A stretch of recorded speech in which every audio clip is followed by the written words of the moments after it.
এগিন আবার কোন হুজুর? আসসালামু আলাইকুম। ওয়ালাইকুম আসসালাম। ওই চেকা পীর কেবলা সুন্দরবাদী থাকতে, মজলি বাবা কেরামত বাবা এক থাকতে, এইটা আবার কোন পীর আইলো? এই যে মিয়া ভাই শোনেন, একটু এদিকে আসেন দেখি মিয়া ভাই। কিছু বলবেন ভাইজান? হ্যাঁ, কমু বলেই তো ডাকলাম। আপনার 1 নাম্বার না 2 নাম্বার? আস্তাগফিরুল্লাহ, আস্তাগফিরুল্লাহ। এরকম সন্দেহ হওয়ার কারণ? আছে, কারণ আছে। বসকা বাসকি লয়ে ঘোরেন তো, আপনাদের ভিতরে কি আছে না আছে এইটা তো দেখা যায় না। ওইটা কি? কোনটা কি? এই যে নরটা কি হ্যাঁ?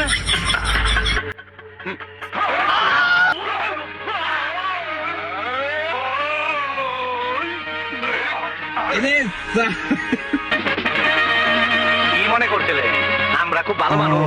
তাতেই কি বুঝতে পারছে গুল্লি ছুটাছুটি করলে কিয়ামত লাগিয়ে যাবে এখানে। কি চাও তুমি? জামু তো পরে, আগে কেসটা বুঝা লই।